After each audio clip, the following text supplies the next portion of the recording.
জয় হিন্দ দোস্ত আপোনাৰ মাজলৈ আৰু এটা নতুন জব আপডেট লৈ আহিছোঁ পিয়ন চৰকাৰী চাকৰি মুকলি কৰা হৈছে আৰু ইয়াত কিমান এজ লিমিট লাগিব কিমান এডুকেশ্যন কোৱালিফিকেশ্যন লাগিব কিমান পোষ্ট আছে ফুল ইনফৰমেশ্যন এই ভিডিঅ'টোৰ মাধ্যমেৰে দিব বিচাৰিছোঁ যদিহে প্ৰথমবাৰ কাৰণে আমাৰ চেনেলটো লৈ আহিছে তেনেহ'লে চেনেলটো ছাবস্ক্ৰাইব কৰি বেল আইকনটো বজাই ল'ব যেতিয়া মই নতুন ভিডিঅ' আপলোড কৰোঁ আপোনালোকে আগতীয়াকৈ মোৰ ভিডিঅ'বোৰ পাবৰ কাৰণে আৰু এইখনেই হৈছে এডভাৰটাইজমেণ্টখন আপোনালোকক নেম অফ পোষ্ট আপোনালোকৰ ডাটা এণ্ট্ৰি অপাৰেটৰ কাৰণে এই পোষ্টটো মুকলি কৰা হৈছে পোষ্ট আছে এটা আৰু ইয়াত আপোনালোকে চেলাৰী পাব 18,000 টকা আৰু ইয়াত আপোনালোকৰ অপেন কেটেগৰীৰ কাৰণে আপোনালোকে এই পদটো মুকলি কৰা হৈছে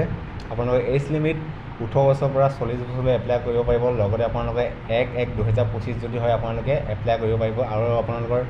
ৰিলেক্সেশ্যন দিয়া হ'ব আৰু ইয়াত আপোনালোকৰ এডুকেশ্যন কোৱালিফিকেশ্যন ক'ব গ'লে আপোনালোকৰ গ্ৰেজুৱেট পাছ যিকোনো ষ্ট্ৰীমৰ পৰা যদি আপোনালোকে BA BCom বা BSc পাছ কৰিছে তেনেহ'লে এই পদবোৰ কাৰণে আপোনালোকে এলিজিবল হ'ব আৰু ইয়াত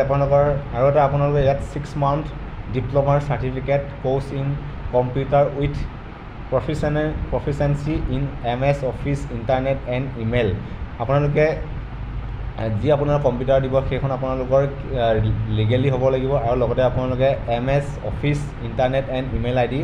সকলোবোৰ আপোনালোকে জানিব লাগিব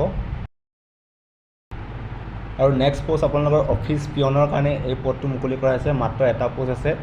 আৰু ইয়াত আপোনালোকে দৰমহা পাব 12,500 পৰা এইটো হৈছে আপোনাৰ অপেন কেটেগৰীৰ কাৰণে আৰু ইয়াত আপোনালোকে এজ লিমিট একেই পাব আৰু ইয়াত আপোনালোকৰ অনলি 8 পাছ কৰিলে আপোনালোকে এই পদবোৰ কাৰণে এপ্লাই কৰিব পাৰিব আৰু ইয়াত আপোনালোকৰ যি হাই ছেকেণ্ডেৰী যদি পাছ কৰিছে আপোনালোকে ইয়াত নট এলিজিবল আপোনালোকে ইয়াত এপ্লাই কৰিব নোৱাৰিব যদি আপোনালোকে হাই ছেকেণ্ডেৰী পাছ কৰি দিছে তেনেহ'লে এই পদটোৰ কাৰণে আপোনালোকে এলিজিবল নহয় আৰু এই এডভাৰটাইজমেণ্টটো আপোনালোকৰ 8 আগষ্ট তাৰিখে ওলাইছে আৰু ইয়াত আপোনালোকে যি নথি পত্ৰবোৰ আপোনালোকৰ 7 দিনৰ ভিতৰত আপোনালোকে জমা দিব লাগিব আৰু ক'ত জমা দিব লাগিব আপোনালোকৰ এড্ৰেছটো কৈ দিছোঁ the chairman district legal service authority Cachar court road opposite district and season জাজ কোৰ্ট শিলচৰ আছাম পিন নং 788001 আপোনালোকে এই এড্ৰেছটোত আপোনালোকে জমা দিব লাগিব আপোনাৰ নথি পত্ৰবোৰ আৰু চিলেকশ্যন প্ৰচেছ ক'ব গ'লে আপোনালোকৰ